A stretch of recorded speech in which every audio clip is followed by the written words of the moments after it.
सायंकाल के समय 4 काम नहीं करना चाहिए। 4 का निषेध बताए गए, बहुत ध्यान देकर सुनो।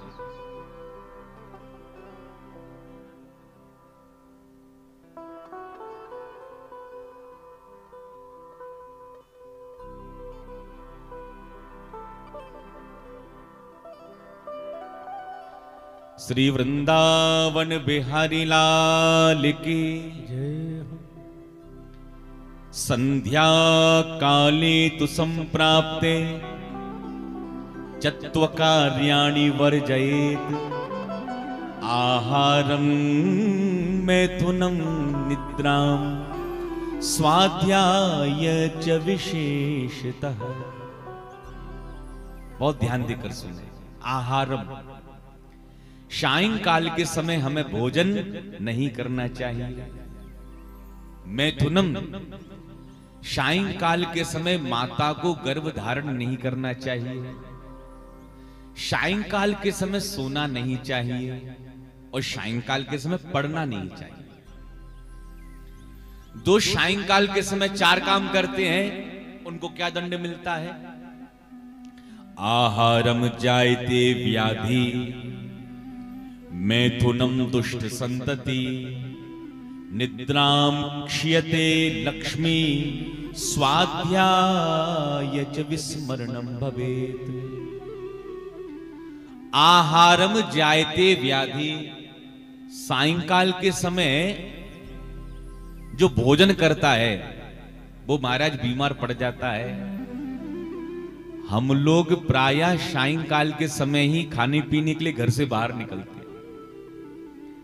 चलो सायंकाल हो गया, थोड़ा सा कुछ चाट पकौड़ा खाया है, गोलगप्पा पिया, गोलगप्पा खाया है, पिज्जा वाली समोसा खाया है, तरह तरह की सामग्री खाने पीने की।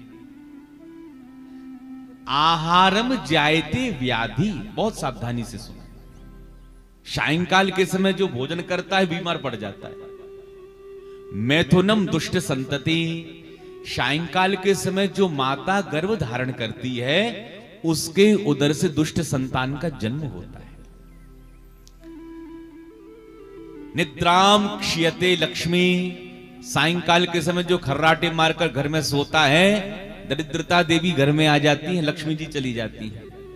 और स्वाध्याय विस्मरणम भवेत्, सायंकाल के समय जो पढ़ता है वो पढ़ा पढ़ाया सब भूल जाता है।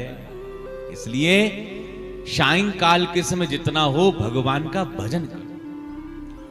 और सायंकाल के समय तो भोले बाबा की पूजा का विशेष विधान बताया गया है।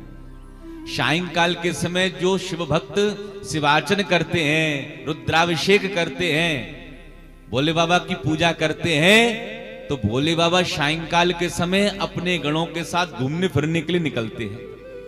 और जो भक्त भगवान शिव की भक्ति में लीन होता है, भोले बाबा प्रसन्न हो जाते हैं, उस भक्त को खूब आशीर्वाद प्रदान करते हैं। 4 कार्य निषेध बताए गए हैं। और एक बात बताएं,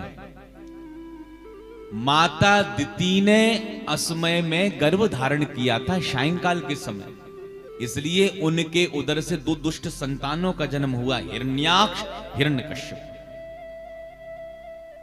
तो प्रसंग पर आए, मांस मदिरा मैथुन में जीव की स्वाभाविक प्रवृत्ति है, लेकिन शास्त्रों ने इनके भी आदेश दिए। लेकिन कभी कभी क्या होता है, हम शास्त्रों की बात को ठीक से समझ नहीं पाते और मनमाना आचरण करते हैं। जो लिखा है वो ठीक लिखा है, इसलिए वेद पढ़ने का अधिकार सबको नहीं दिया गया।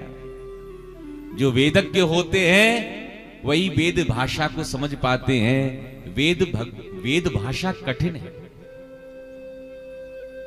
अल्पज्ञ यदि शास्त्रों को उठाता है तो सरस्वती मैया कांपने लग जाती है कि इसने शास्त्र तो उठा लिया, अब पता नहीं कौन सा अर्थ का अनर्थ लगाएगा। ऐसे समझो, कोई डॉक्टर साहब मरीज से कहे, भैया आराम से लेटे रहना, आज पहली बार जिंदगी में ऑपरेशन करने वाला हूं तुम्हारा। अब विचार करो मरीज पर क्या बीतेगी। पहली बार में हम ही मिले इनको। उसी प्रकार अल्पज्ञ व्यक्ति जब शास्त्र को उठाता है तो सरस्वती मैया कांपने लग जाती है। इसने शास्त्र तो उठा लिया, अब न जाने कौन सा अर्थ का अनर्थ लगाएगी।